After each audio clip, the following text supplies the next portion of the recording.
Muy buenos días a todas y todos, ya vamos a comenzar. Primero que todo quisiera darles la bienvenida y en representación de Save the Children, UNICEF y la UNESCO, queremos en el fondo felicitarles y agradecerles, bueno, a nuestros panelistas por estar aquí con nosotros el día de hoy, pero también a todas y todos los participantes que nos saludan desde el chat. Contarles que esta es la octava sesión ya de la serie de seminarios web regionales llamada No dejar a nadie atrás en tiempos de pandemia, de la pandemia del COVID-19. Veo ya hartas personas que nos han acompañado durante las diferentes sesiones.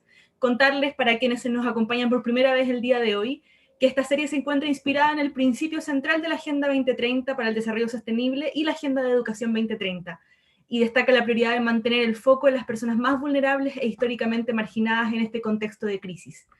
Esta serie tiene el objetivo principal de apoyar a los ministerios de educación y a los diferentes actores educativos para el desarrollo, gestión y diseminación de evidencia que informe no solamente la respuesta inmediata, sino también las acciones de mediano y largo plazo en la crisis actual. Esta serie está siendo implementada en colaboración con el Grupo Regional de Educación, coliderado por UNICEF y Save the Children. Y en particular, esta sesión tiene dos objetivos centrales. El primero es presentarles la guía Regreso Seguro a la Escuela como una herramienta de orientación práctica para las y los actores del sector educativo en el contexto de reapertura de los diferentes centros e instituciones educativas. Asimismo, tiene por objetivo presentar y discutir recomendaciones intersectoriales para la apertura segura de los diferentes establecimientos educacionales. En términos de estructura, la sesión va a estar dividida en una introducción temática, la presentación de la guía, por supuesto, la presentación de diferentes organizaciones de diferentes sectores, valga la redundancia, y actores de países, una ronda de preguntas y al cierre vamos a tener alguna revisión de mensajes clave y observaciones finales. La ronda de preguntas va a estar a cargo de nuestros colegas de Save the Children y que los van a saludar en algún momento en el chat. Y como podrán ver más abajo, en la plataforma Zoom y en el chat de YouTube, existe una sección dedicada para preguntas y respuestas. Les pedimos encarecidamente puedan realizar todas sus preguntas en la sección de preguntas y respuestas de Zoom y en el caso de YouTube en el apartado del chat. Por favor, nos cuenten también si es que alguna de las preguntas está dirigida a un o una panelista en particular. Sin más demora, me gustaría darle la palabra a Ciara Rivera para la introducción temática. Ciara es especialista en respuesta rápida y fortalecimiento de capacidades del clúster de educación global y también de Save the Children. Así que, Ciara, bienvenida. No sé si podemos activar ahora tu cámara y audio.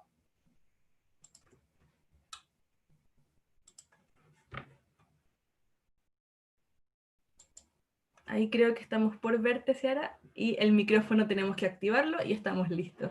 Bienvenida. Hola, muchas gracias. Buenos días, buenas tardes a todos y todas. Muchas gracias a los organizadores, a Save the Children, a UNICEF y a UNESCO especialmente por ese apoyo logístico para poder difundir este webinar por su canal de YouTube. Y a todos los panelistas, muchas gracias por estar con nosotros aquí en este webinar y a todos los participantes. Ya veo que son muchos. Voy a compartir una presentación para entrar en este tema.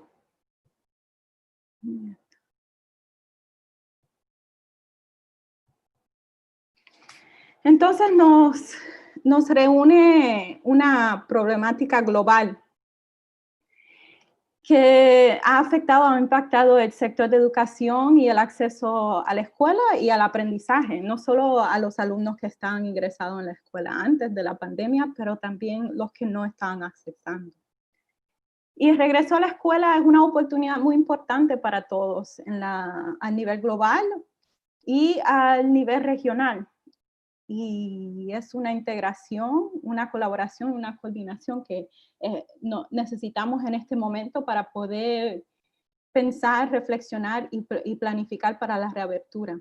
La guía que nos va a presentar el colega Claudio Osorio es una guía que incorpora este espíritu de integración. Es una guía que se basa ya en un marco para la reapertura establecido por las Naciones Unidas, que también considera todos los documentos y los anexos de ese marco que daban orientación para la planificación de la reapertura.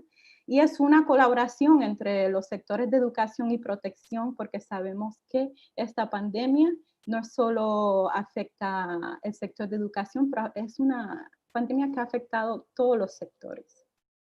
Esta guía de orientación incorpora todos los aprendizajes que hemos obtenido de pandemias anteriores como ébola, como el cólera, y reúne las buenas prácticas. Pero sabemos que no hay buenas prácticas para la reapertura de escuelas en una pandemia como COVID. Hay prácticas emergentes y prácticas que podemos aprender de nuestras experiencias anteriores.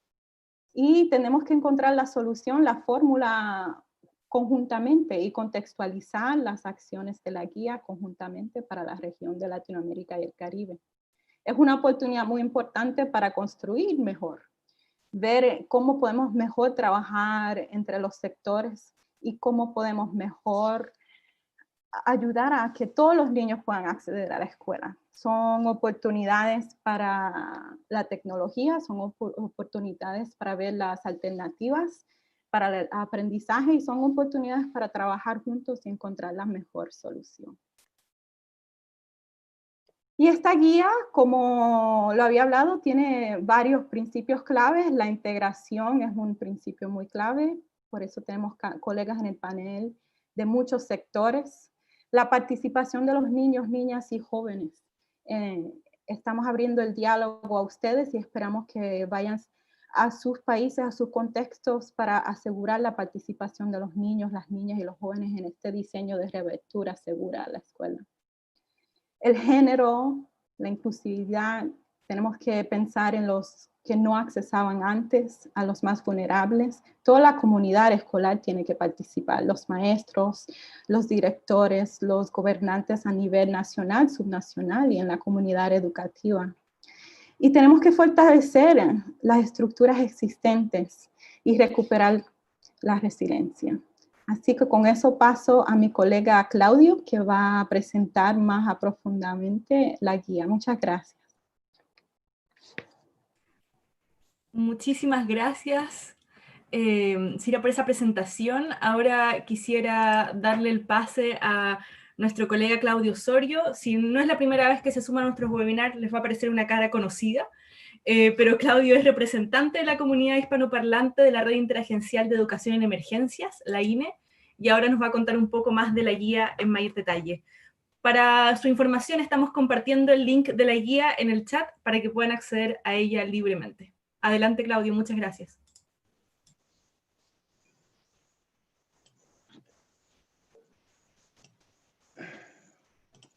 Ok, me escuchan, ¿verdad? Sí, sin problemas. Ok, no sé si activo el video o no, solamente con la presentación es suficiente.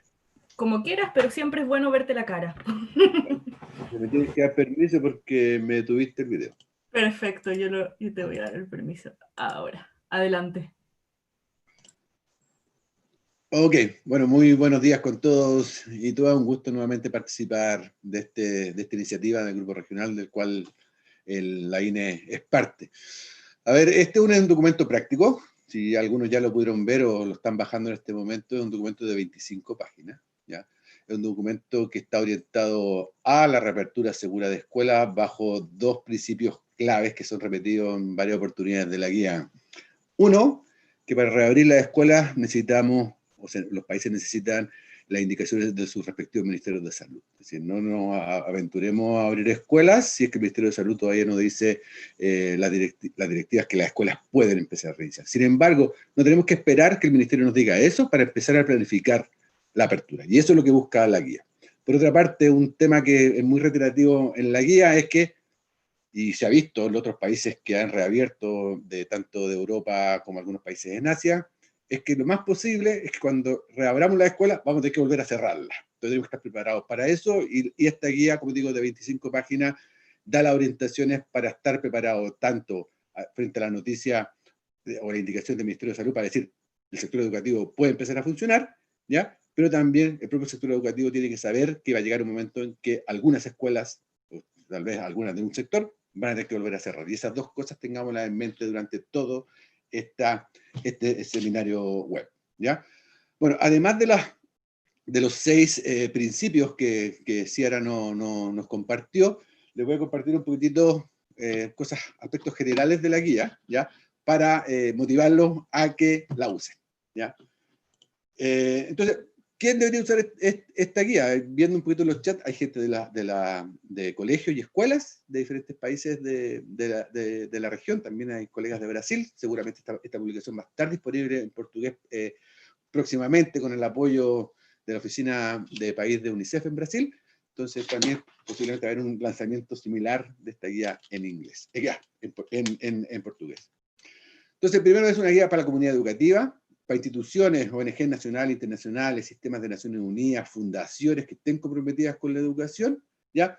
Para poder llevar adelante esto. También equipos de coordinación a nivel nacional, a nivel territorial, que justamente involucran diferentes sectores para poder asegurar que la reapertura sea de manera segura. Entonces, es algo que llama al trabajo en conjunto. Ciara habló del tema de protección, pero temas de agua y saneamiento son muy importantes, el tema de alimentación escolar también es muy importante, y todo ese tipo de informaciones están reconocidas, es una guía práctica. Como digo, en 25 páginas tampoco no cabe mucho, entonces por lo cual hay una serie de otros documentos, ya sean elaborados por el Clúster Global de Educación, agencias de Naciones Unidas u ONGs que complementan esta guía. De hecho, hay muchas referencias que hacen esta guía que permiten abrir o consultar otro tipo de documentos. ¿Pero qué contiene la guía? ¿Ya? Tiene una parte introductoria muy breve, ¿ya? Y después empieza con una lista de verificación para el regreso seguro a la escuela, ¿ya? Que eso también voy a entrar, que trata de temas específicamente de educación, temas de agua, saneamiento e higiene, donde también se incorpora toda la temática de salud y alimentación escolar. Hay una sección específicamente para temas de protección y apoyo psicosocial para la infancia, ¿ya? Después hay una lista de verificación mucho más corta, que es solamente de 2 páginas, digamos que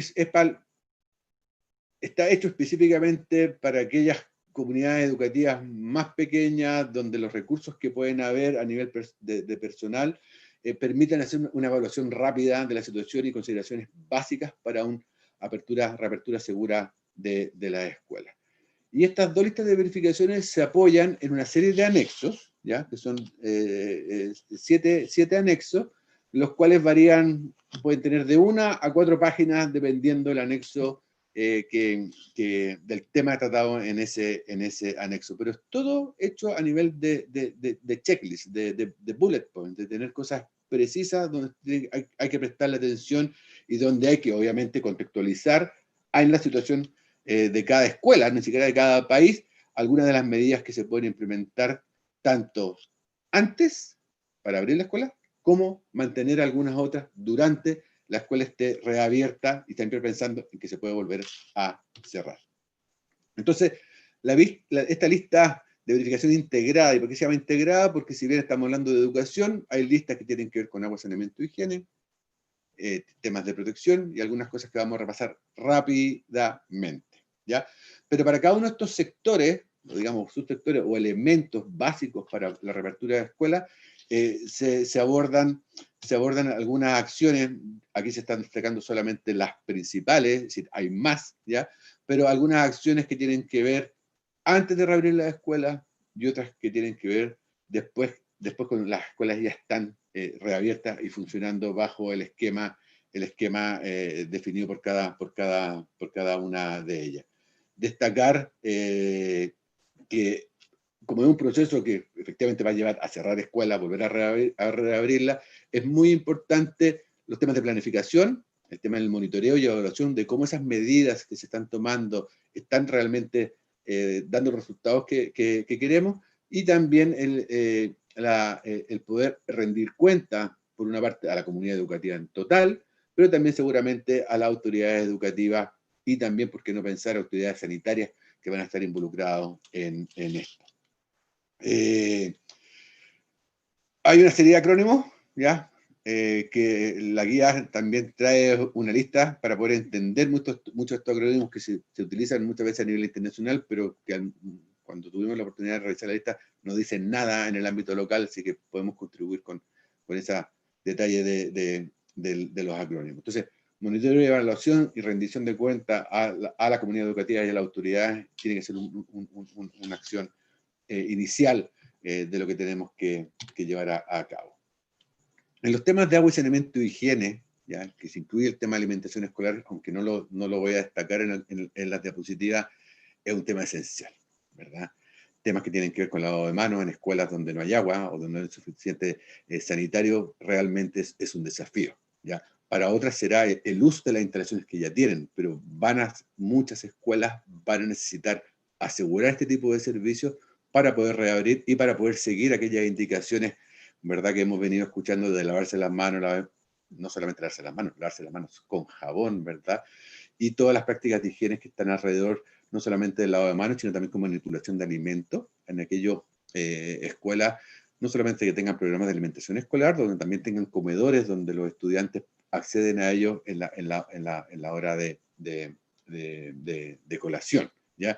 Entonces, significa una serie de cosas. Por ejemplo, dentro de este ámbito se analizan temas tan simples como es prestarse entre los estudiantes algunos útiles escolares, ¿ya? Entonces, ¿cómo asegurar de reducir el prestárselo y, si se lo prestan, tener las facilidades lo más cercanas posible de poder reducir el riesgo de contagio, ¿ya? Entonces, todo ese tipo de acciones, tanto de preparación, de limpieza, como también de mantener esa limpieza durante el proceso de funcionamiento de la escuela, son abordados en esta guía que llama a la acción, donde también el tema de la limpieza escolar se plantea también como un desafío para la comunidad educativa, no necesariamente para aquellas personas que habitualmente hacen la limpieza en las escuelas.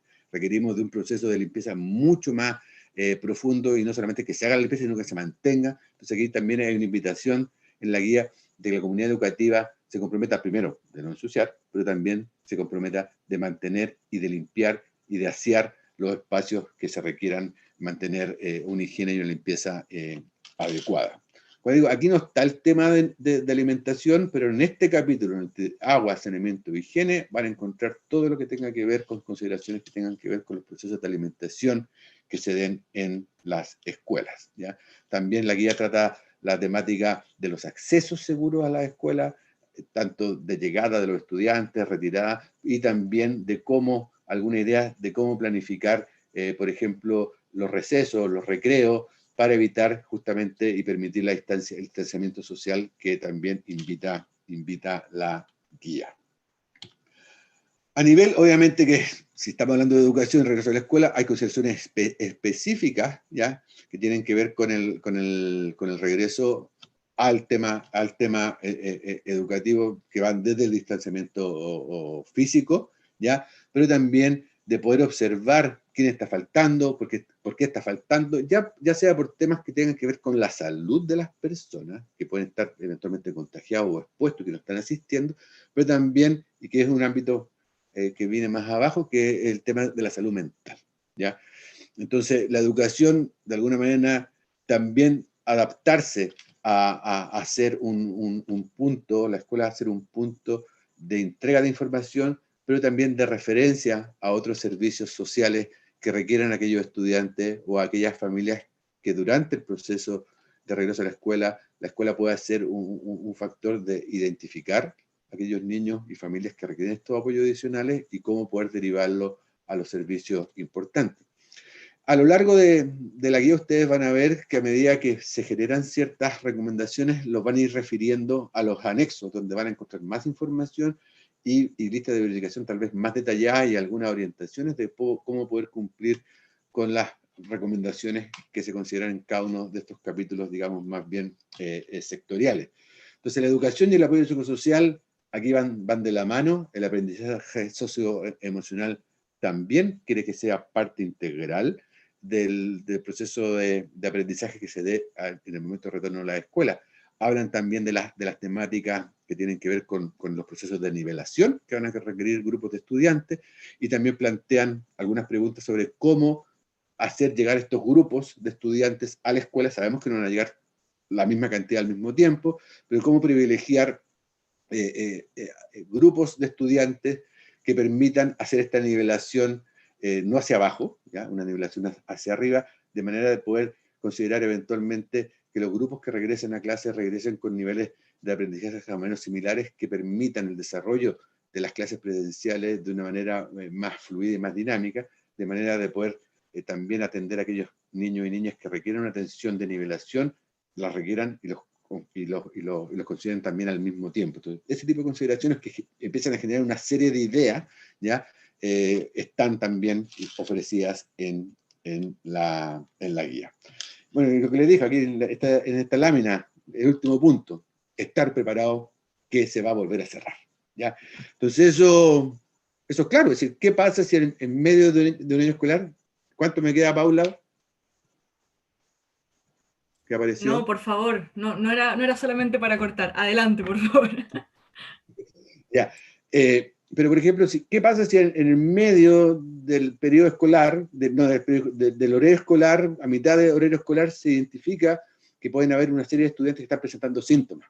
¿Ya? ¿Vamos a esperar al final del día del horario escolar para mandarlo a su casa? ¿Cómo lo vamos a hacer? ¿Ya? Y ese tipo de cosas presentan las preguntas, no las respuestas, ¿ya? Pero sí cierto tipo de referencia a documentos o a instrumentos que están elaborados para que cada comunidad escolar pueda planificar este tipo de acciones antes que se presenten, por supuesto, ¿ya? También tenemos situaciones, por ejemplo, como las que están sucediendo en Centroamérica, donde hay otros fenómenos naturales que pueden suceder en el momento que estemos reiniciando las clases, es decir, una tormenta tropical, ¿verdad? Un huracán, un terremoto, una erupción volcánica, efectivamente tiene que ser considerada en este proceso de planificación, no solamente pensando en el COVID, en la actual pandemia, sino en otros eventos, no solamente naturales, ¿verdad? Tenemos temas migratorios, tenemos aspectos de violencia en algunas comunidades educativas. Entonces, ¿cómo manejar todos los problemas en este contexto de COVID? Tiene una sección especial también esta guía que tiene que ver con el apoyo psicosocial y aprendizaje socioemocional. Y también todos los sistemas de referencia hacia salud, a temas de protección de la infancia y otros servicios sociales que puedan estar basados o que utilicen la escuela para poder ser identificados, poder ser derivados aquellos niños y aquellas familias que requieran de este apoyo adicional. Nuevamente, hay una serie de referencias a los anexos, entonces donde esta guía sin los anexos no se puede leer, ¿ya? O no se tiene la riqueza que espera contribuir la guía con las comunidades educativas de la región. La lista de verificación para directores de escuela, comunidad educativa, es mucho más simple, no quiere decir que lo otro tampoco sea de utilidad, pero se trató de hacer para aquellas comunidades educativas, digamos, rurales, unidocentes, es decir, cómo se arregla. Bueno, tal vez aquí hay una página de un checklist que permite acercarse a la reapertura de escuelas no lo antes posible, sino cuando la autoridad sanitaria lo indiquen así en cada país, poder abordar esto de una manera lo más rápida posible. De alguna manera, una forma simplificada de toda la lista de verificación que hemos visto y que hemos visto anteriormente. Los anexos técnicos, para mencionárselos, pero sin entrar en detalle en ello, ¿ya? Uno tiene que ver con campañas participativas e inclusivas para regreso a la escuela, es decir, los niños tienen que saber, tal vez no la fecha, pero la forma, es decir, con qué compañeros voy a estar, mi profesor va a estar, no va a estar, es decir, saber todo ese tipo de cosas. Entonces, las campañas participativas e inclusivas de comunicación, en decir cómo nos estamos preparando, pero también hacerlos partícipes de este proceso de planificación. Tal vez muchos de ustedes, además de ser docentes, son padres de familia. Creo que es una invitación también a compartir esta información con la escuela y los colegios donde sus hijos o nuestros hijos están participando para que también estén preparados en esto. El sistema de gestión de ausencia, aquí el pasar lista no tiene el mismo objetivo que tiene en un año regular. Aquí el pasar lista podemos identificar personas que puedan estar en situación de exposición al virus o otro tipo de situaciones más bien relacionadas con la protección de la niñez y situaciones más bien de conflictos sociales que pueden estar sucediendo en el hogar. Reconocer que los docentes, si bien han sido capacitados algunas iniciativas durante este periodo, el hecho de que vuelvan a clases va a significar también continuar con este proceso de apoyo a la formación docente en diferentes ámbitos, no solamente del apoyo psicosocial, sino también en otros que sean relevantes. El anexo 4 tiene que ver exclusivamente con salud mental y apoyo psicosocial para niños. Son unas indicaciones, son 3 páginas, si no me equivoco bien. Hay documentos mucho más extensos, si uno quisiera, hay metodologías, hay herramientas, donde en este repositorio tanto de UNESCO y otras instituciones uno puede complementar la información que aquí se entrega de manera resumida. El anexo 5, planificar de manera participativa, no solamente un tema de los docentes, no solamente un tema del director de la escuela, es un tema de toda la comunidad educativa, incluido aquellos servicios públicos, llamemos salud u otros, que están en el contexto de la escuela. El anexo 6 tiene que ver con aquellos países donde se están manejando contextos un poquito más complicados, ¿verdad? De campamentos de refugiados, poblaciones desplazadas, es decir, cómo hacer esto posible en esos contextos que son mucho más desafiantes. Y el anexo 7, una serie de mensajes de abogacía, de convencimiento de autoridades y de otras para poder hacer esto. Y eso sería, el documento está disponible ya en español afortunadamente. Le agradezco mucho por haberme pasado del tiempo, pero era difícil abordarlo en 15. Gracias. No, Claudio, muchísimas gracias a ti. Las reacciones del chat evidencian que claramente este es un tema relevante y ya hay muchos agradecimientos por la guía, entonces ya al menos tenemos una buena respuesta respecto a la necesidad de materiales como este, ¿no? Ahora quisiera pasar a la siguiente sección. Los presentadores y las presentadoras que van a contarnos un poco algunas recomendaciones lo hacen de diferentes sectores, ¿no? Y ese es un elemento que queremos destacar en esta sesión. El desafío supera con creces solamente al sector de educación y es por eso que el día de hoy tenemos a la doctora Gerry Eijkmans. Ella nos va a contar un poco sobre salud, nutrición, agua y saneamiento. Perdón, solamente sobre saneamiento, higiene y agua. Ella es jefa de la Unidad de Determinantes Sociales de la Salud y Promoción de la Salud de la Organización Panamericana de la Salud. Muchísimas gracias por participar de esta sesión. Sabemos que son tiempos ocupados, pero muchas gracias de nuevo por todo el interés. Adelante, doctora. No, muchísimas gracias más bien por la invitación y de verdad un honor para mí, para la OPS, estar aquí para compartir algunas ideas. Cuando yo termino va a hablar Leo Nederveen, también de la OPS, sobre el tema de nutrición. Yo lamentablemente no voy a poder quedarme hasta el final, pero Leo nos puede representar y también hay otras personas que están escuchando de la OPS que saben del tema de agua y saneamiento. Excelente la presentación de la guía y excelente la guía. Creo que muy oportuno, muy importante. Sabemos que esta región, América Latina y Caribe, aún no llega a su pico, ¿no? Su pico de la pandemia. Y ha costado, ha sido un proceso más largo que, por ejemplo, en Europa, ¿no? Donde han conseguido de alguna forma un poquito más rápido de bajar los casos. Y eso tiene todo que ver con la precariedad, con la exclusión, con las inequidades que estamos viviendo en nuestra región, ¿no? Cuando comenzamos aquí, cuando los países comenzaron a implementar las medidas de salud pública, como justamente el cierre de las escuelas, como quedarse en casa, las cuarentenas, etcétera, hubo mucha gente que tenía dificultad casi desde un inicio de hacerlo, de cumplirlo, por su situación económica social, ¿no?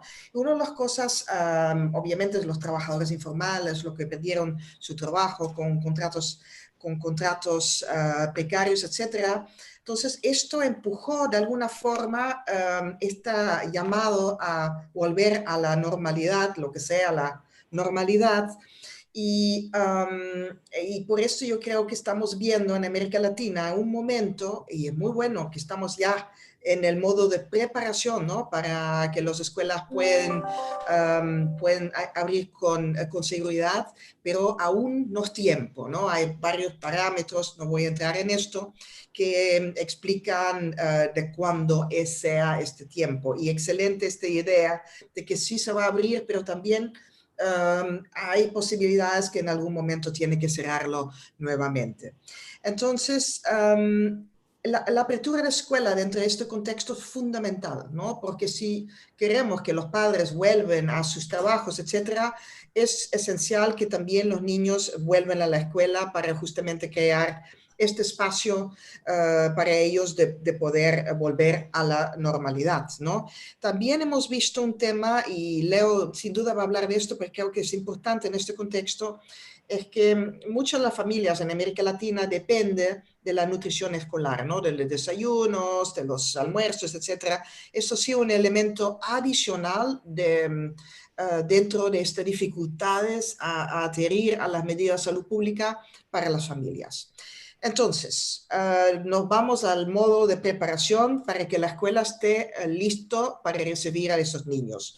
Obviamente el tema de limpieza antes que entran va a ser fundamental. Y hay guías, yo vi que ahí está referido una guía de Save the Children, también la OPS tiene una guía de qué utilizar para desinfectar. Esto va a ser un proceso constante que va a ser necesario.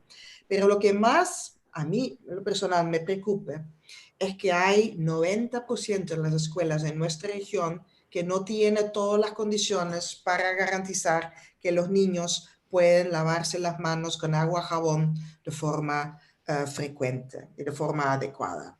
Y esto yo creo que es un tema de mucha reflexión y yo incluso me pregunto, ¿no? Si consideremos que una escuela esté listo para recibir a los niños si no cuenta con esta agua y jabón para que puedan hacer higiene de manos, que es uno de los pilares fundamentales de frenar la pandemia, ¿no? Entonces, esto yo creo que es algo que tenemos que conversar entre todos, ¿no? Entonces, uno de los problemas principales que vemos en nuestra región es que no contamos con agua de forma regular, suficiente, adecuada en las escuelas y continua, ¿no? Esto es un tema que también lo vemos en los hogares, que hay también un problema, pero en las escuelas en particular, porque eso va a frenar justamente que los niños estén seguros, ¿no? Entonces, una primera gestión que va a ser muy importante es el trabajo a nivel local con los alcaldes, con las compañías de agua, etcétera, para que ponen énfasis en que haya agua en las escuelas. Y nuevamente hay que decidir si una escuela es listo para recibir niños si no tiene esta condición. Obviamente también están los insumos, el jabón, las alternativas del jabón. Creo que es un poco más fácil que el agua, ¿no? Obviamente si hay sequía, si hay que la escuela no podía pagar sus cuentas, incluso de agua, pues no hay tubería que llega hasta la escuela, hay de todo, ¿no? Entonces, esto se tiene que ver de forma coherente, holística, entre los actores, tanto la escuela, pero la escuela sola no lo va a poder hacer. Si está en una zona marginalizada, una zona rural donde no llega el agua, o una favela, una zona muy poblada en la ciudad, tenemos que ver como un problema del territorio, ¿no? Entonces, no solo es un tema de infraestructura, pero también es un tema de ingeniería, de soluciones prácticas que ya están saliendo, que conocemos de otros países, que conocemos de otras regiones y también de la región. Aparte de esto, aparte de las instalaciones, la parte física está obviamente el tema administrativa. Ya dije, hay que pensar en quizás pueden perdonar las cuentas, la cuota de agua por un tiempo, etcétera. Después, con esto viene también comunicación de riesgos, pero adecuado para los niños, para que entiendan para qué lo tiene que hacer, pero más que todo nosotros tenemos que crear todas estas condiciones para que los niños van de forma frecuente a lavarse las manos, a hacer la higiene de manos, ¿no? Esto debe ser parte de la educación, debe estar incorporado en la currícula. Nosotros sabemos si esto se aprende desde niño, esto va a pegar. Es increíble que estamos en 2020, que cuántas personas nos cuesta lavarse la mano con agua y jabón de forma frecuente. Para cerrar, entonces yo diría, necesitamos asegurar esas acciones para que la escuela tenga acceso, ¿no? La infraestructura, ingeniería, la administrativa, etcétera. Necesitamos políticas públicas a nivel local y a nivel nacional, obviamente, pero también a nivel local, intersectoriales, donde esté salud, educación, los de medio ambiente, de agua, etcétera, con un liderazgo de los alcaldes, de los líderes locales. Tenemos también tener una participación comunitaria fuerte para que esto pueda ser un problema no solamente de la escuela, pero también de la comunidad, donde se va buscando soluciones de forma colectiva. Si no tienes el agua a la escuela, obviamente hay mucha posibilidad que la comunidad y territorio está en la misma situación. Entonces, nuevamente, felicidades, gracias. Es una guía práctica y nosotros estamos justamente haciendo también guía para decir cómo haces para que llegue esta agua a todas estas escuelas que no la tienen para poder abrir de forma saludable las escuelas. Muchísimas gracias. Aquí quedo con mi intervención. Gracias. Muchísimas gracias, doctora Ekman. Sin duda, lo presentado refleja el espíritu intersectorial de la guía y absolutamente complementario respecto a otros productos que van a salir por parte de la OPS. En este sentido, y para continuar las presentaciones de los panelistas, me gustaría darle el pase a Leo Nedervin. Leo es asesor regional de alimentación, nutrición y actividad física en escuelas de la Organización Panamericana de la Salud. Así que adelante, Leo, un gusto tenerte con nosotras y con nosotros. Bienvenido. Muchas gracias. Muchas gracias por la invitación y muchas felicitaciones con la guía, que es muy pertinente y muy útil que contemos con este instrumento. En estos tiempos de COVID-19, pues los niños han tenido una serie de vulnerabilidades, especialmente en el tema de alimentación y nutrición. Porque, bueno, como se ha dicho, muchas escuelas en el continente y tenemos programas de alimentación nutricional, alimentación escolar, que para muchos alumnos es la única comida saludable y nutritiva que tienen durante el día, especialmente para los niños más vulnerables. Y en este tiempo del virus, muchos no han tenido acceso a esas comidas. Entonces, todos los sistemas de alimentación pues han sufrido cambios. Hemos visto también en los supermercados que las personas más que todo han estado comprando alimentos procesados que a menudo son altos en azúcares, grasas y sal, y menos los alimentos frescos, y especialmente para el COVID es muy importante tener un buen sistema inmunológico. Y bueno, hemos estado promoviendo con otras agencias que los programas de alimentación nutricional incluyen alimentos nutritivos y alimentos frescos. Entonces, ahora que se están reabriendo las escuelas, es importante restablecer esos programas de alimentación escolar y también tratar de restablecer la compra local, porque también los campesinos locales que a menudo producen los alimentos frescos han sufrido cambios.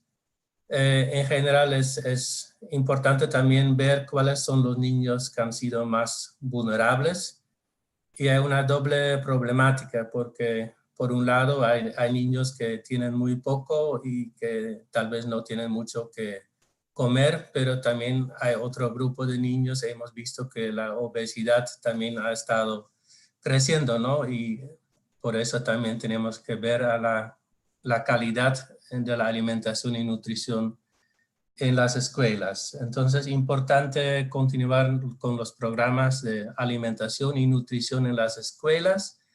Como OPS tenemos una guía, un marco de política escolar para promover la buena alimentación y nutrición en las escuelas, que está basado en el marco de las escuelas promotoras de la salud o las escuelas FRES. Es importante ver el currículo escolar, continuar con la educación para la salud con énfasis en las habilidades a través del currículo para promover esto con mensajes sobre la alimentación saludable, especialmente la alimentación basada en alimentos nutritivos y frescos. y eso tiene que ser de una manera interactiva. Podemos también promover el uso de huertos escolares, que es una muy buena opción para que los niños aprendan sobre la alimentación saludable. También el tema de actividad física durante el confinamiento. Muchos escolares han podido estar en su casa, pero no han sido muy activos. Entonces, eso es otra cosa que debemos retomar cuando los niños regresan a las escuelas. Los servicios de alimentación, bueno, no incluye únicamente los programas de alimentación escolar, sino también tenemos que ver a los alimentos que están disponibles en las escuelas a la venta, por ejemplo, y por vendedores formales dentro de las escuelas o fuera de las escuelas, que esos sean alimentos saludables, que no sean alimentos procesados, altos en azúcares, grasas y sal. También el tema de la publicidad y de promoción de los alimentos es algo que debemos restringir de acuerdo a las recomendaciones de la OMS, porque los niños son muy vulnerables. Entonces, es importante que en este tiempo que los niños regresen a las escuelas, que retomen los hábitos saludables y que las escuelas y profesores provean el marco y que den el buen ejemplo. Y los servicios de salud escolar también son importantes. Muchos niños pues han perdido la oportunidad de tener servicios de vacunación y de desparasitación o de complementación con micronutrientes. No necesariamente los servicios están en la misma escuela, pero pueden establecerse lazos con los servicios de salud que están cerca de las escuelas. Entonces, todos esos son temas importantes. Quiero mencionar que con la FAO, UNICEF, el Programa Mundial de Alimentos, la Cruz Roja Internacional, estamos estableciendo una declaración conjunta que también se relaciona al tema de nutrición y COVID-19. Tenemos ahí también algunas recomendaciones en el tema de los servicios de nutrición y salud escolar. Como ya decía, es que tenemos que seguir brindando esos servicios básicos de alimentación y nutrición, bueno, las comidas saludables, fortalecer la educación alimentaria y nutricional, promover la actividad física, como mencioné también, prohibir la venta o promoción de alimentos ultraprocesados, pleno acceso a agua potable, que también es muy importante, y todas las medidas que ya mencionó Jerry, que tienen que ver con la higiene, que debemos promoverlo también, especialmente si estamos hablando de alimentación. Tenemos que ver el tema de la inocuidad de los alimentos también, que todo sea limpio y que no estemos ayudando a mayor propagación del virus. Entonces, es una excelente oportunidad ahora que los niños y niñas regresen a las escuelas de seguir promoviendo la buena alimentación, nutrición y actividad física. Muchas gracias. Muchísimas gracias, Leo, por la presentación. Y ahora para continuar con la discusión multisectorial, pero esta vez desde educación, quisiera dar el pase a mi colega Susana Urbano. Susana es especialista regional de educación en emergencias de Save the Children para América Latina y el Caribe. Solamente quiero recordarles a modo de paréntesis que toda la sesión está siendo grabada, que estamos transmitiendo no solamente por Zoom, sino también por YouTube, y que ya somos más de 1100 conectados en esta sesión, lo que evidencia nuevamente el interés por este tipo de herramientas. Así que adelante, Susana, con esta buena noticia te doy el pase. Muchísimas gracias, Paula. Voy a compartir pantalla para todos.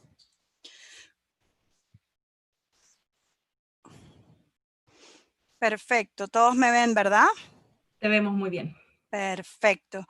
Bueno, quiero reiterar que esta guía justamente aborda las dimensiones que quedan destacadas en el marco de reapertura de las escuelas que lanzó en abril Naciones Unidas a través de UNICEF, UNESCO, OPS, con la colaboración de Banco Mundial, ¿verdad? Y que tiene que ver primeramente con el tema de una operación segura.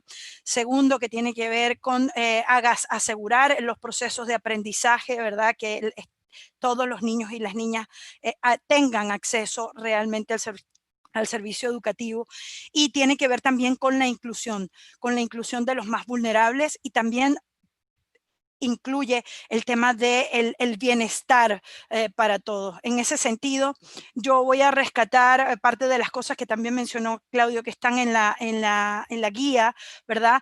Pero que tienen que ver con recomendaciones que deben ser reiterativas, ¿no? Desde la operación propia del centro educativo. Y es importantísimo y que se rescata desde este panel de expertos en cuanto a que es necesaria para asegurar la apertura de la escuela, la coordinación institucional entre todos los actores a nivel local, asegurando cada uno de los servicios que son necesarios y que están vinculados a cada uno de los sectores.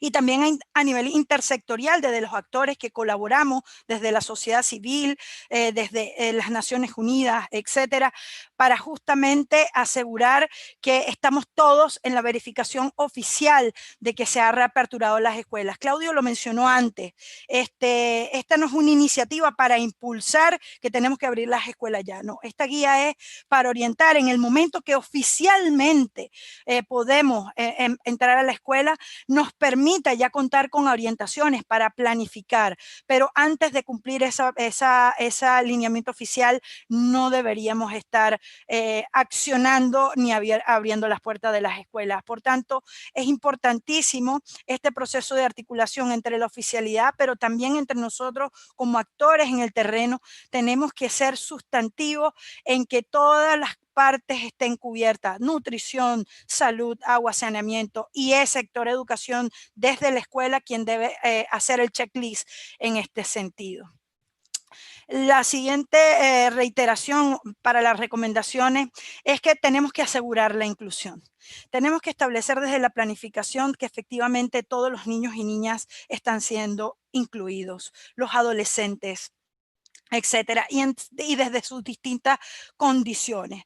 Preliminarmente, antes de la apertura, tenemos que hacer una verificación desde los sistemas de protección, hacer una coordinación con los sistemas, digamos, de protección social, con los ministerios de educación, qué está pasando con esos niños y cuántos van a regresar, cómo promovemos que todos puedan regresar. Luego, para la reapertura, tenemos que verificar efectivamente que las condiciones en cada centro educativo estén dadas. Claudio bien lo mencionó, y en la guía también hay orientaciones al respecto sobre, por ejemplo, cómo aseguramos que los niños y niñas con algún tipo de discapacidad pueden regresar a su centro educativo desde las condiciones implícitas que implica, por ejemplo, la higiene de un niño con movilidad reducida, o la señalización para el gel higienizante para una persona ciega. Hasta allí, ¿cómo tiene ese higienizante una señalización para la persona ciega, por ejemplo, o para el niño o niña con una condición de discapacidad visual?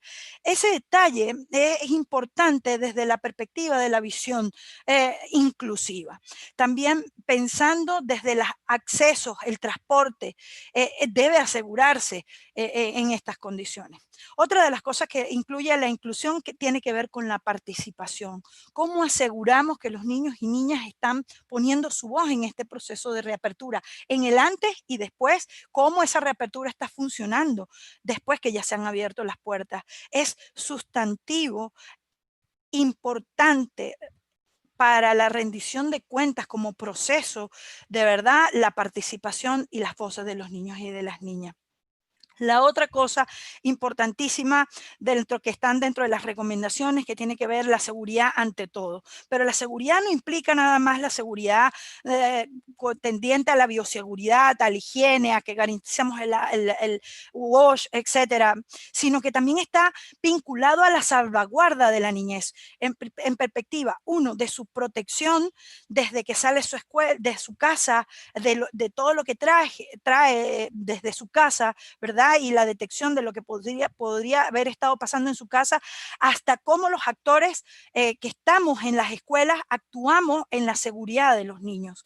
Debemos tomar en consideración la salvaguarda de la niñez desde la perspectiva de su integridad física, desde cómo nuestras acciones no violenten los derechos de los niños y las niñas en cuanto a, por ejemplo, estas situaciones cuando nos ponemos nerviosos en el distanciamiento social, cómo nos comportamos ante la disciplina positiva con estos chicos. Entonces la salvaguarda es sustantiva en esto.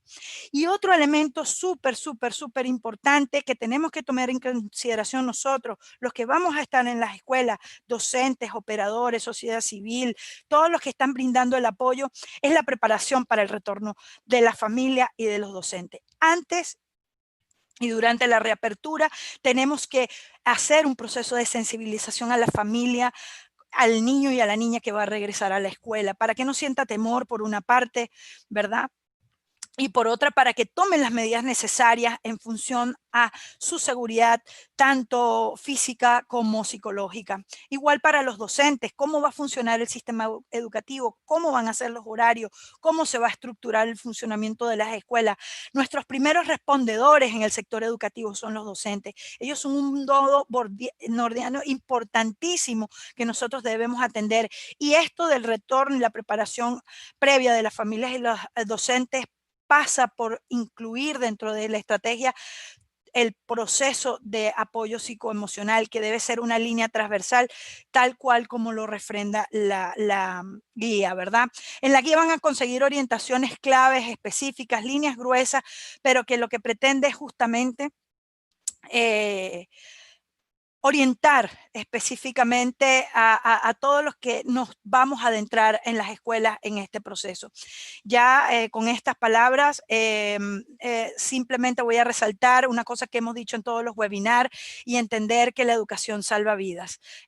Sigo adelante y cedo la palabra a mi compañera del sector protección y dejo a Paula para su presentación. Muchísimas gracias, Susana, haciendo eco de algunas palabras del chat. Fantástica presentación. Quiero ahora dar el pase a la colega Ana Catalina Fernández.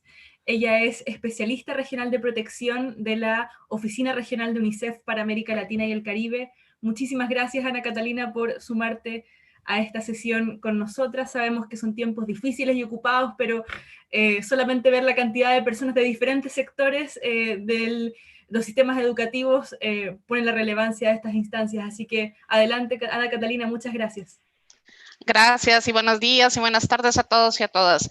Creo, y haciendo eco de lo que Susana estaba diciendo anteriormente, pues realmente quisiéramos, al igual que los otros colegas que me han precedido, pues hacer algún hincapié en diferentes recomendaciones, y quiero empezar en decir, cuando hablamos de reapertura de escuelas seguras, justamente no hablamos solo de la seguridad, sino de un espacio protector, recordando que las escuelas son ambientes protectores para nuestra niñez y nuestra adolescencia. Y aquí pues también recordando que hemos pasado en momentos de cuarentena total, en momentos de confinamiento, en donde los chicos y las chicas han pasado 2, 3 o 4 meses sin ir a la escuela, o bien dentro de herramientas a distancia, que incluso puede haber sido, ha permeado en diferentes situaciones, en situaciones de violencia, y que esto también puede hacer o haya hecho en alguno u otros contextos o instancias en que se haya dado un incremento en la situación de violencia. Por eso queremos recomendarles, y por eso traemos a la mesa el hecho de que podamos apoyar también, el que podamos construir en conjunto desde los diferentes sectores, el garantizar que en la preparación y en la reapertura de las escuelas podamos tener esa articulación desde la comunidad educativa en su totalidad y en conjunto con los sistemas de protección, que nos permita también poder dar ese monitoreo, que nos permita, como decían al principio los colegas, el poder referenciar, si es necesario, los servicios especializados de protección de la niñez. Y cuando hablamos de protección de la niñez en emergencias, nos referimos a todas esas acciones de prevención y respuesta ante el abuso, la explotación y la negligencia, en donde puedan estar expuestos estos niños, estas niñas, estas adolescentes. Y con esto, pues, una primera recomendación es poder acercarnos, articular aún mejor con los sistemas de protección para poder tener delineados esos sistemas de referencias, esos sistemas de identificación temprana que se pueden dar desde la comunidad educativa y hacia el apoyo que los sistemas de protección les pueden dar. Y acá es muy importante que puedan tener también en mente que estamos hablando de una pandemia que trae unas repercusiones o unos impactos grandísimos en el tema socioeconómico, un impacto socioeconómico, y esto también puede repercutir a la hora de la reapertura de las escuelas en la no vuelta de algunos chicos o de algunas chicas a la escuela. Que aquí, como bien lo decían también nuestros colegas, incitamos o les recomendamos a que, más allá de la articulación con los sistemas de protección para prevenir y atender los diferentes tipos de violencia, también podríamos articular con los sistemas de protección, recordando que incluso si el niño, la niña o el adolescente no vuelve a la escuela, podría estar expuesto a ser víctima de explotación sexual comercial o a ser víctima de alguna de las peores formas de trabajo infantil. ¿Por qué? Porque también la situación económica dentro de casa puede ser que se ha deteriorado por completo, papá o mamá o cuidador ha perdido el empleo, y eso implica también buscar diferentes métodos de sobrevivencia. Entonces acá también les invitamos a poder pensar y a repensar en esa articulación intersectorial en donde se puede identificar y en conjunto con los diferentes sistemas del de protección y el de protección social, poder dar ese seguimiento a los casos vulnerables de niños, niñas y adolescentes. Y aquí también haciendo hincapié a esas poblaciones vulnerables como pueden ser la niñez migrante y refugiada, también el poder verlo dentro de la incorporación, o bien también teniendo en cuenta un enfoque de género cuando hablamos de adolescentes embarazadas o adolescentes madres que quizás también puedan verse más vulneradas al retorno a las escuelas.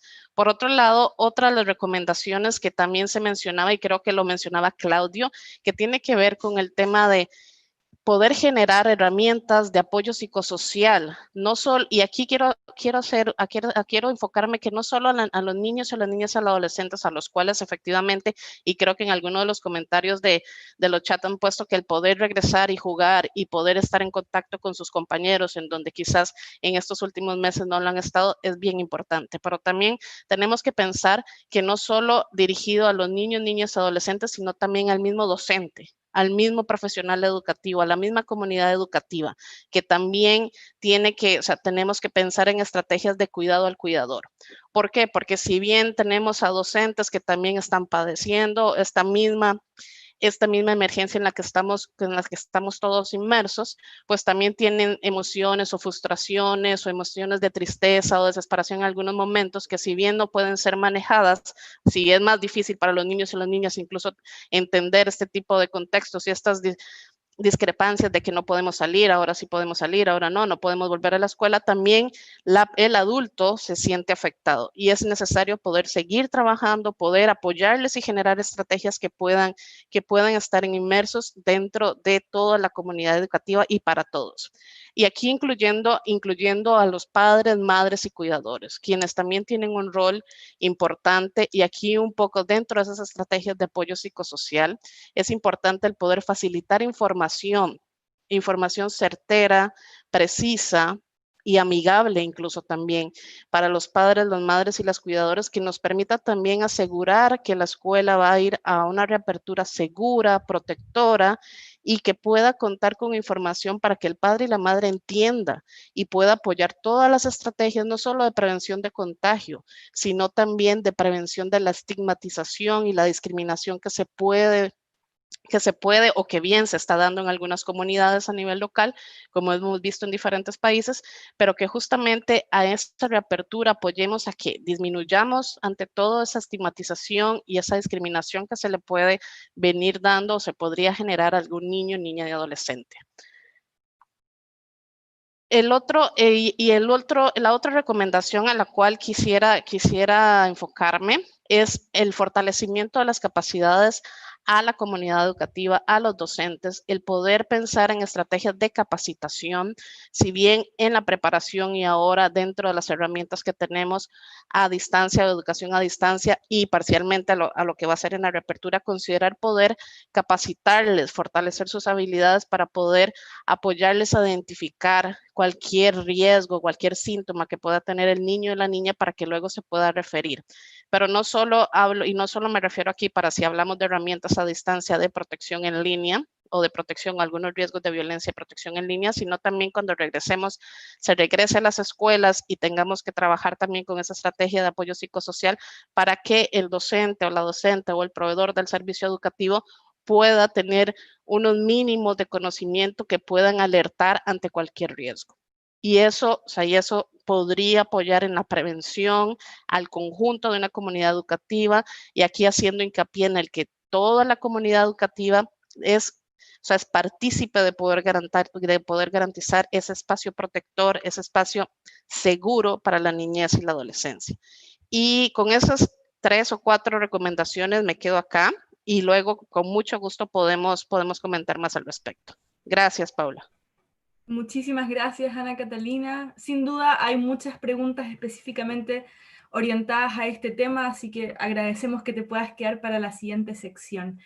Pero solamente quiero contarles que ya, bueno, el enlace está siendo compartido permanentemente en la sección del chat, ya somos más de 1.200 personas conectadas, y toda la información presentada aquí, no solamente las presentaciones, sino también la grabación y otros materiales compartidos van a estar disponibles en la página que ha compartido mi colega Florencia Zafirio en el chat.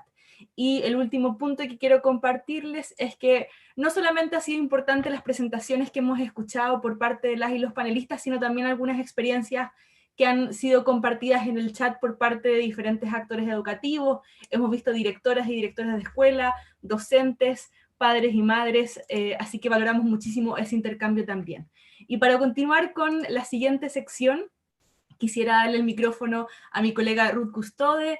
Ruth es especialista regional de educación de la Oficina Regional de UNICEF para América Latina y el Caribe. Así que adelante, Ruth, muchas gracias por conectarte a esta sesión. Bienvenida. Gracias, Paula. Gracias.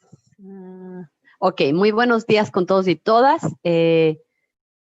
Reciban un cordial saludo a nombre de UNICEF, pero también como parte del grupo regional, donde, como ustedes ven, somos muchas organizaciones trabajando en conjunto. Quisiera compartirles una breve presentación sobre uno de los temas más importantes para lograr este regreso a la escuela seguro, protegido y saludable. Por favor, me cuentan si están viendo la presentación. Sí, la estamos viendo. Solamente falta ponerla en compartir, completa. A ver, creo que ahí estamos, ¿no? Bueno, entonces, creo que uno de los temas más importantes es entender que el regreso a la escuela no es responsabilidad de un solo sector o de una sola organización. Creo que nos compete a todos. Y la única forma de lograr este regreso seguro y saludable es justamente trabajar en conjunto. Entonces, solamente quiero mencionarles algunos de los desafíos, pero también algunos de los beneficios de trabajar de forma intersectorial. Entre los desafíos, cuando no coordinamos, obviamente no hay una definición clara ni de las funciones ni de las responsabilidades. Tal vez, seguramente, podremos tener problemas de liderazgo o competencias insuficientes para planificar y reunirnos. Y bueno, las experiencias de estos meses nos han dicho, ¿no? Tal vez muchas veces tenemos muchas reuniones porque no las hacemos en conjunto. Falta de objetivos colectivos. En este caso, todos tenemos que tener como objetivo el regreso a la escuela y un regreso seguro.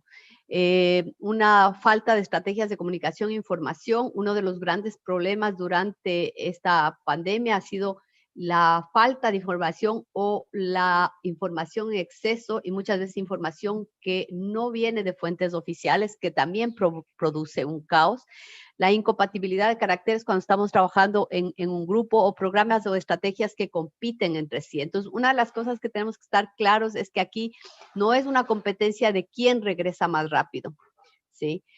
Es el regresar, pero tomando en cuenta las decisiones de cada país, de cada contexto, de las autoridades de salud y de las autoridades de educación, pero en un proceso participativo que incluya a la comunidad educativa. Y obviamente, muy importante, los recursos, ¿sí? Y los procesos limitados cuando trabajamos solos y la falta de rendición de cuentas a la comunidad con la que trabajamos. Ahora, definitivamente, el trabajo intersectorial o desde el más mínimo dentro de la escuela, en la participación de cada uno de los actores de la escuela, hará posible este regreso. Entre los beneficios, obviamente, si trabajamos en conjunto, agua y saneamiento, protección, salud, género, los maestros que ven los temas con niños con discapacidades o de grupos más vulnerables, nos permitirá tener una estrategia conjunta, ¿sí? Nos permitirá evitar duplicar. Esta guía, y yo he visto algunos de los comentarios en el chat, esta guía lo que propone es una guía, no es algo que lo tengamos que aplicar a rajatabla en nuestros países o en nuestras escuelas. En cada uno de los sitios se va a necesitar un proceso de contextualización, se va a necesitar revisar qué es lo que de acuerdo a nuestro contexto nos conviene. Necesitamos tener unas prioridades mejor definidas de acuerdo a los recursos con los que tengamos. Ya hablábamos de qué pasa en las escuelas donde no hay agua. ¿Cómo hacemos para reforzar, ¿sí?, esas instalaciones de tal manera que podamos proteger y lograr ese regreso saludable de los niños? Maximizar, obviamente, los recursos, los métodos, las herramientas. Durante estos 3 meses hay muchísimas herramientas, créanme, que se han desarrollado desde las escuelas, los ministerios, las organizaciones de la sociedad civil, las organizaciones internacionales de Naciones Unidas. Necesitamos trabajar en conjunto para buscar las mejores herramientas, las mejores prácticas e informarnos. Y obviamente esto nos va a permitir también un mejor vínculo con el gobierno y con las autoridades nacionales, porque tenemos una estrategia en conjunto y eso es lo que creo que va a ser la diferencia entre un regreso coordinado, un regreso planificado y que nos asegure buenos resultados. Ahora, al tener un enfoque coordinado, estas estrategias no pueden dejar pasar temas de educación, agua y saneamiento, higiene. Y en temas de educación hablemos de aprendizaje y en temas de aprendizaje hablemos de currículum. Este currículum, y ya hemos visto el caso de Chile que está, por ejemplo, haciendo toda una estrategia de priorización del currículum y también de otros actores. Tenemos que tomar en cuenta que dentro del currículum deben incluirse actividades de apoyo psicosocial, actividades de protección, actividades de prevención de violencia, porque necesitamos retomar a estos niños, a estos adolescentes que han llegado después de un confinamiento de 3 meses, pero estas actividades también se tienen que hacer con los docentes y también que se tiene que hacer con el personal de apoyo de la escuela. Tomemos en cuenta que es un proceso y en el proceso lo importante, y yo lo he visto también mucho en el chat, es identificar cuáles son los componentes de ese currículum que realmente son significativos, son esenciales para la promoción al grado inmediato superior y trabajar en ellos y no pretender que cuando regresemos a la escuela todo lo que no hemos podido dar lo vamos a dar en un par de meses. Creo que eso es muy importante. Y obviamente si trabajamos en conjunto vamos a tener un impacto en todos los derechos de los niños, no solamente en su educación, sino que vamos a poder fortalecer los mecanismos de protección, de apoyo psicosocial, de salud, de nutrición, ¿sí? Vamos a poder fortalecer también la participación de las comunidades educativas, de los padres de los niños. Necesitamos trabajar con los ministerios claves no solamente con el Ministerio de Educación, el Ministerio de la Familia en algunos casos, que se encarga de los niños más pequeñitos, el Ministerio de Salud, por supuesto, el Ministerio de Planificación, el Ministerio de Finanzas, porque todos ellos tienen que contribuir para poder lograr las adecuaciones necesarias y los equipos que se requieren para poder regresar a la escuela. Necesitamos establecer líneas de comunicación claras y directrices gubernamentales, pero también las directrices gubernamentales tienen que ser contextualizadas. Y ahí tenemos varios ejemplos de otras regiones de cómo ha sido el regreso a clases.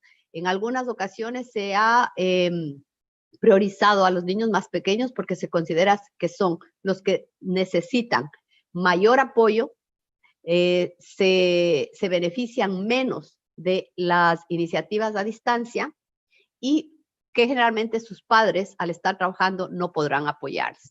O en otras ocasiones se ha priorizado a los chicos o a los niños que están en etapas de transición por los exámenes muchas veces nacionales que se requieren o por el paso de la escuela al colegio o del colegio hacia la universidad. Es necesario, y ya Susana lo decía bien, consultar a los niños y a las niñas. Es necesario informarlos, es necesario tenerlos al tanto de lo que está pasando y también a sus padres, ¿sí? Facilitar ese intercambio y esa programación conjunta. Y ya bien lo dijo Claudio, tomando en cuenta que esa planificación seguramente se tiene que revisar y se tiene que ajustar.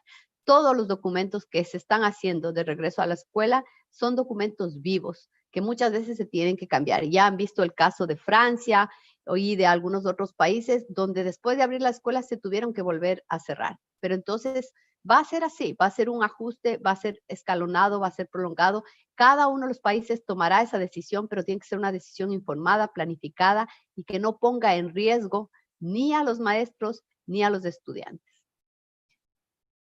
Con eso quiero agradecerles, quiero decirles que el Grupo Regional de Educación, junto con el Clúster Global y el Grupo de Protección, estamos para apoyar los esfuerzos de los países. Les dejo también aquí un link con varios recursos. La UNESCO también compartió otro link donde todas las organizaciones estamos vaciando recursos que hemos identificado de los ministerios y de otros actores. Entonces, muchísimas gracias. Mi último mensaje, para que realmente logremos esto, necesitamos todos poner la mano y ser parte de la solución, no solo del problema. Gracias. Muchísimas gracias, Ruth. Y nos quedamos con tus últimas palabras para pasar a la siguiente sección de preguntas y respuestas. Hemos visto muchísima actividad, no solo ahí, sino también en el chat. Antes de darle el paso a mi colega Lida Guarín, solamente quiero recordarles que esta es una de las sesiones de una serie de webinar más amplia. Si ustedes acceden a la página que mi colega Florencia pueda compartir en el chat, van a ver que se han realizado diferentes sesiones temáticas de muchísimos temas. Hemos visto muchas preguntas sobre primera infancia. La semana pasada realizamos un webinar dedicado a esta temática, por lo que las invito a conectarse a eso, mirar tal vez las sesiones anteriores, porque creemos que pueden ser de utilidad a una discusión más amplia, considerando las multiplicidad de necesidades de diferentes grupos, ¿no? Ana Catalina mencionaba las personas en situación de movilidad. Tenemos también la siguiente semana un webinar dedicado a personas con discapacidad y las formas de acceso a las soluciones a distancia. Entonces van a haber muchísimos temas de relevancia. Y ahora, sin más demora, le doy el paso a mi colega Lida. Ella es parte del equipo regional de Save the Children y ella moderará la realización de las preguntas. Para esta sección quiero pedirle por favor a los y las presentadoras que activen sus cámaras. Yo los puedo ir ayudando para responder las diferentes preguntas realizadas por las y los participantes. Muchísimas gracias. Adelante, Lida. Gracias, Paula. Creo que me tienes que dar... ok, ya, perfecto, gracias. Creo que ya estamos. Buenos días, buenas tardes para todos. ¿Tú me escuchas? Te escuchamos bien, con un poquito de eco, pero bien, sí. Perfecto. Voy a poner acá. Creo que mi cámara no funciona, así que vamos a hacerlo con voz. Gracias por todo. Te vemos bien, Lida. Te vemos bien. Sí, yo soy la que no me veo. Gracias. Perfecto. Gracias por todos sus comentarios y preguntas. Muchas de las preguntas han sido, ya han sido respuestas por algunos ponentes.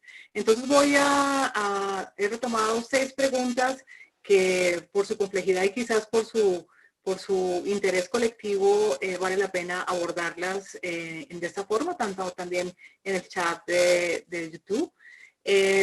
Así que tenemos 6 preguntas para cada uno de los ponentes que están presentes, entonces yo voy a mencionarlas.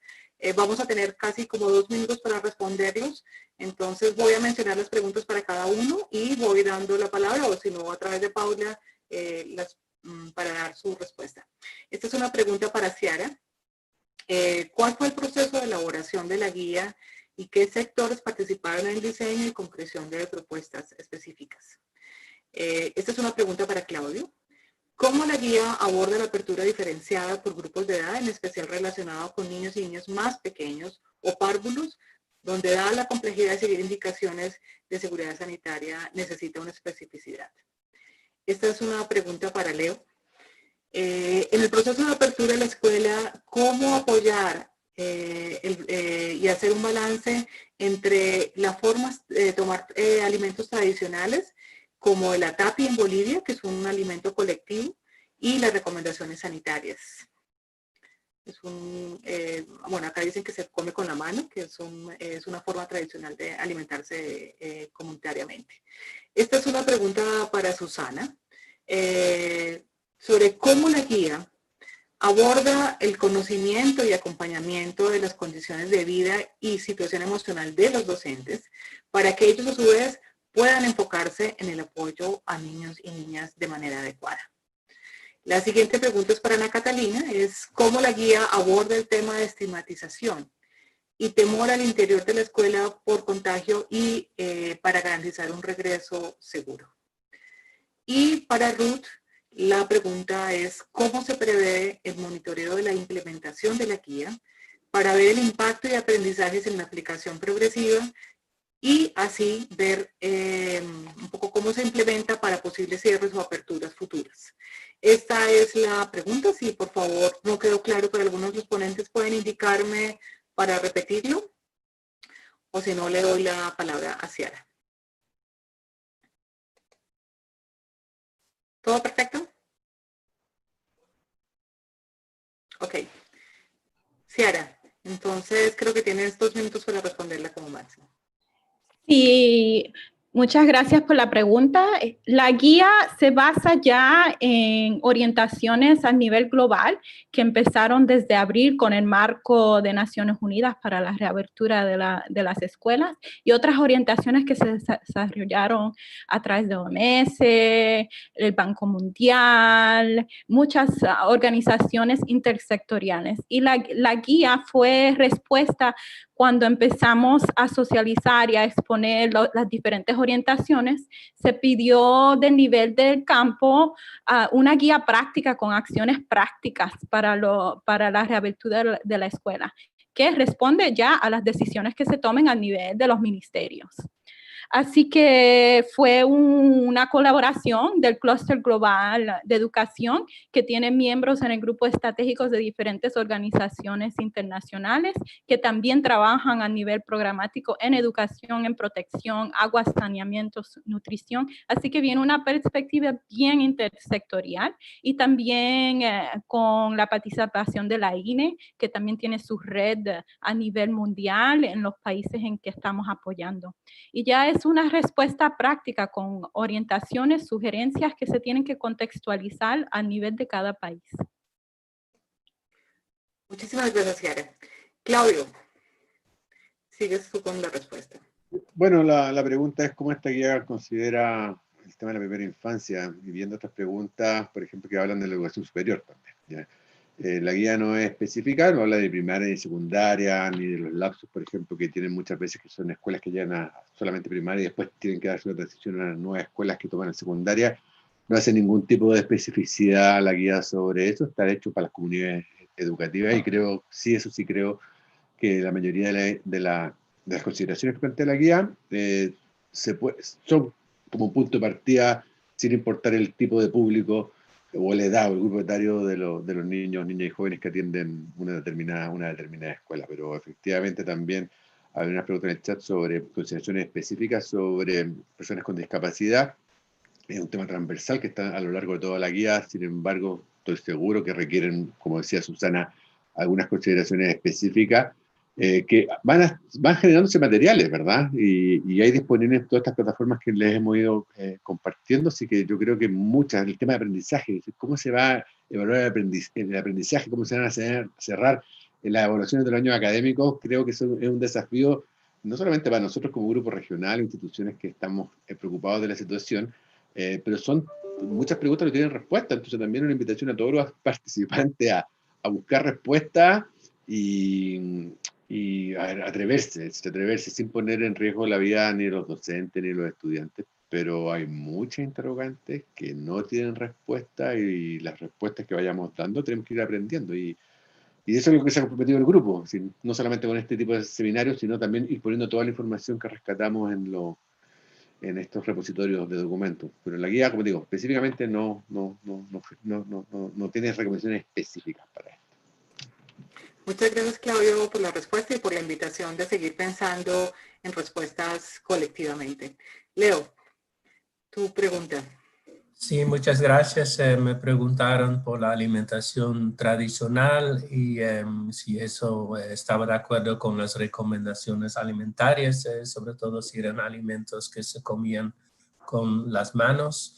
En sentido general, las recomendaciones alimentarias no han cambiado, o sea, son las mismas antes de la epidemia y las que tenemos ahora. Entonces seguimos promoviendo la utilización de alimentos naturales, nutritivos, tradicionales, que a menudo son mucho mejores y mucho más saludables que los alimentos procesados.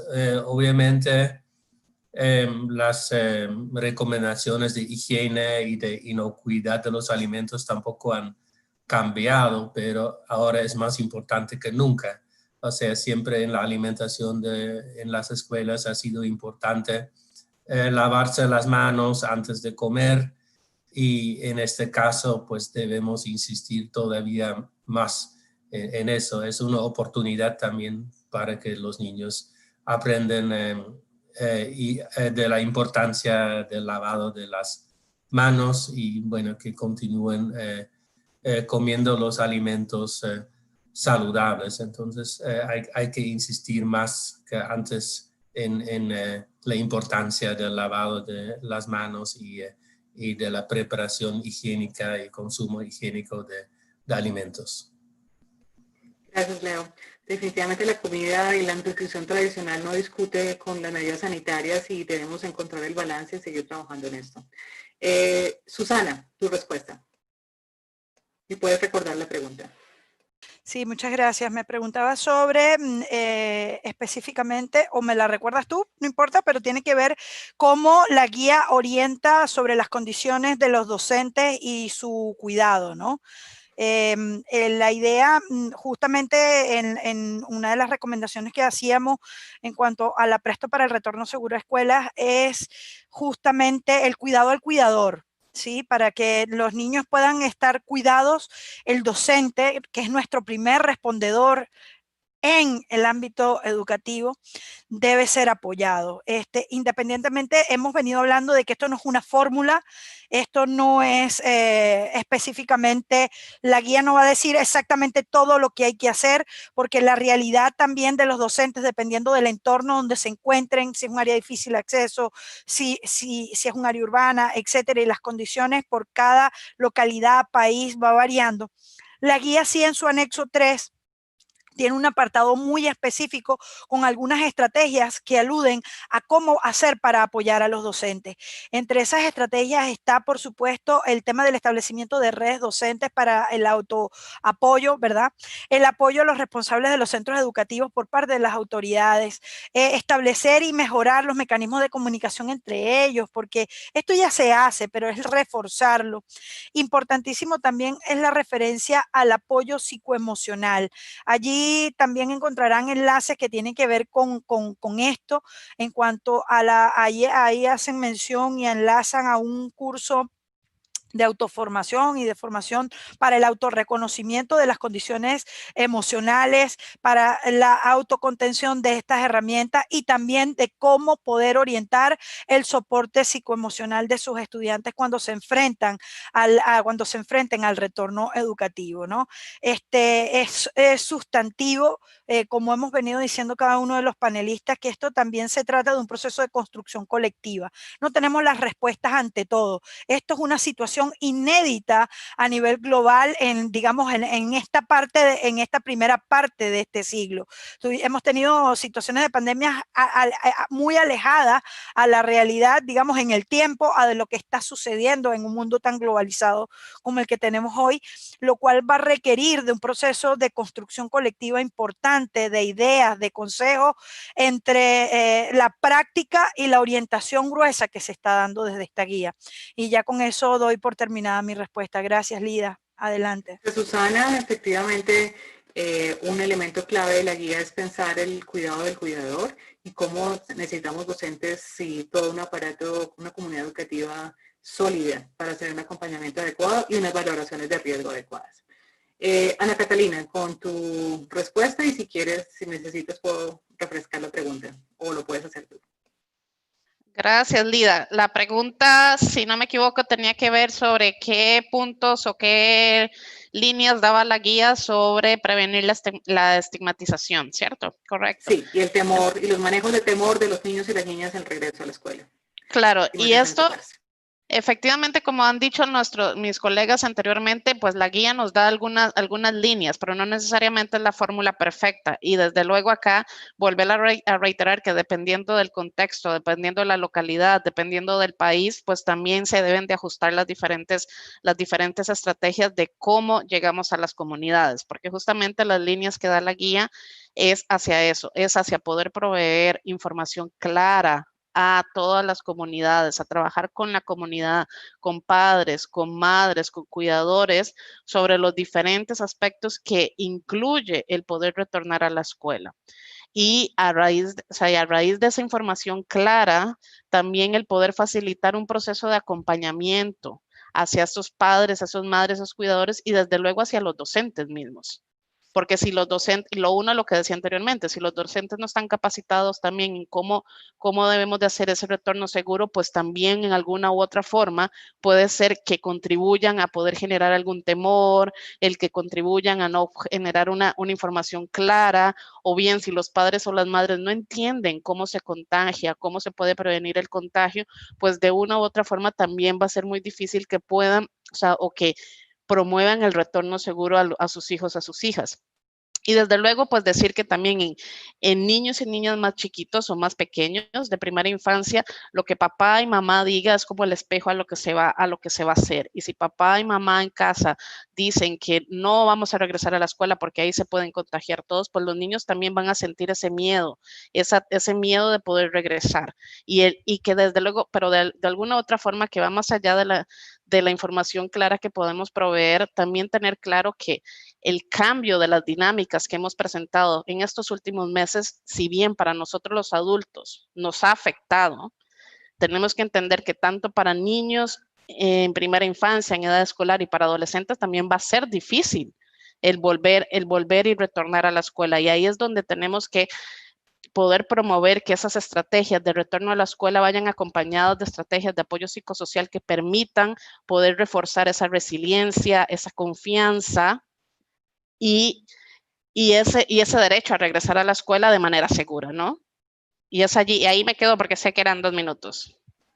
Ok, gracias. Muchas gracias, Ana Catalina. Efectivamente, la preparación también implica reconocer que los temores pueden estar y que es necesario hacer los acompañamientos adecuados.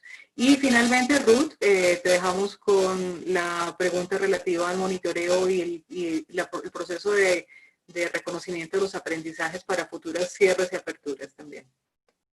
Bueno, creo que aquí hay que acotar primero que la guía es una guía y que es a nivel de cada país, a nivel de cada Ministerio de Educación, junto con las otras autoridades, como lo vemos, que se tienen que tomar decisiones. Sin embargo, la guía menciona muy fuertemente que el proceso de monitoreo, evaluación rendición de cuentas y evaluación de los aprendizajes es clave. Si ustedes revisan la guía tiene una sección con lineamientos justamente para cómo hacer este monitoreo, ¿sí? Cómo lograr esa rendición de cuentas.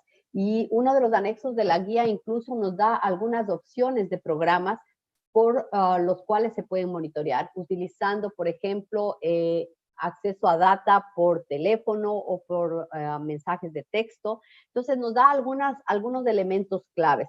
Definitivamente, si estamos hablando de una situación que aún ahora no es clara, la parte de monitoreo será esencial para poder tomar decisiones y para poder también revisar tal vez las decisiones que se tomaron.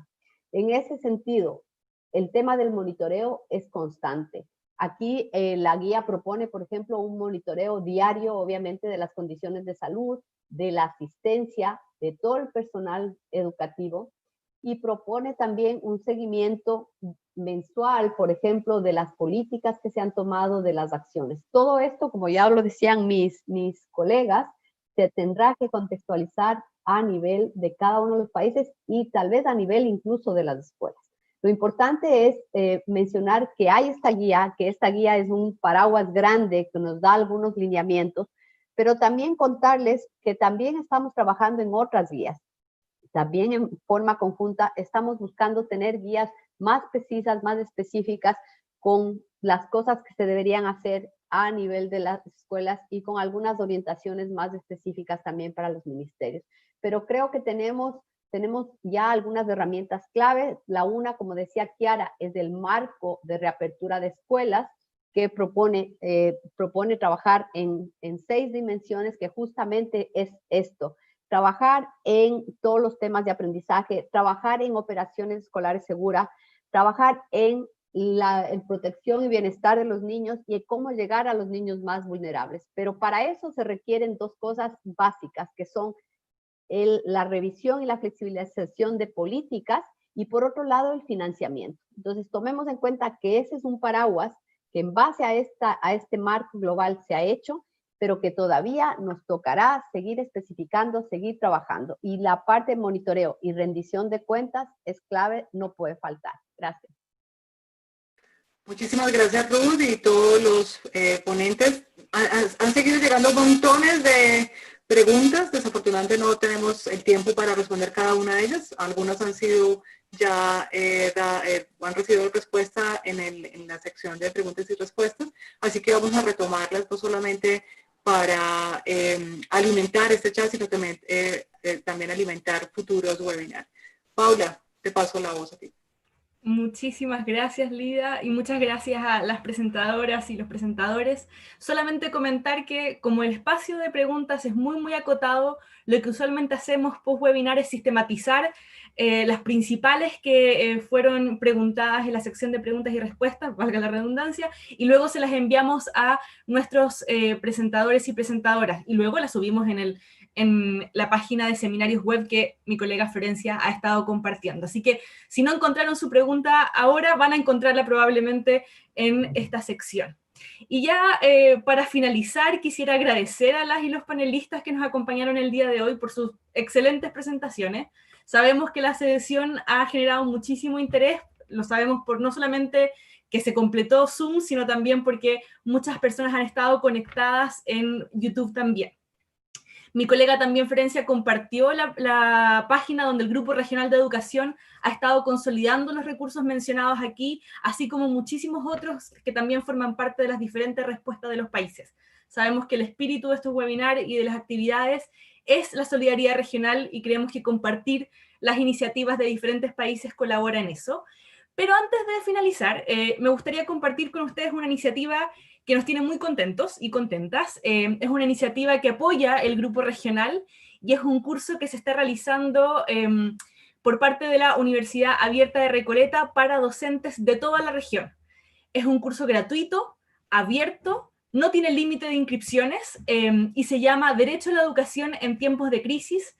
Es un curso que está liderado por muchas organizaciones, entre ellas las que componen el Grupo Regional, y como les comentaba, está dirigido a docentes de toda la región. Se abordan temas como educación a distancia, se incursiona en temas sobre el vínculo entre protección y educación, así como el rol que juegan las diferentes áreas en la protección de niños, niñas y adolescentes, así como también algunos elementos de seguridad alimentaria, salud y agua, saneamiento e higiene, durante el cierre de las escuelas, pero también lo que pasa a posterior.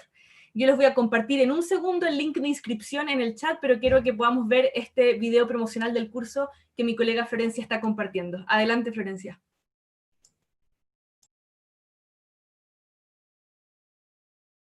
No lo estamos escuchando, creo que podemos empezar de nuevo.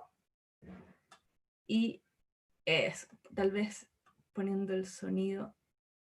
Ahora sí. No, tampoco estamos escuchando el sonido. Creo que tienes que desconectar tu audífono.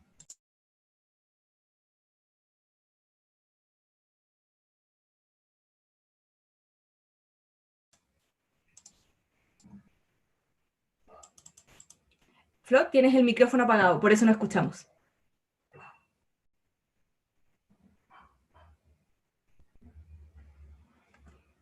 Nos esperan un segundo mientras hacemos este proceso.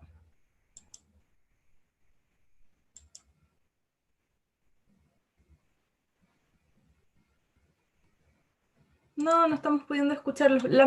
Lamentamos este traspié técnico, pero vamos a compartir ahora tal vez a la izquierda abajo, un segundo. Silencio. No estamos pudiendo compartir. No se preocupen, lo que vamos a hacer es compartir ahora a través del chat el link a este video promocional para que puedan verlo, pero además queremos compartir principalmente el link de inscripción a el curso. Creemos que es una herramienta fundamental y sobre todo porque es abierto y no tiene límites de inscripciones para docentes de toda la región. Recordamos que este desafío afecta a todos nuestros países y lo hace de múltiples maneras, ¿no?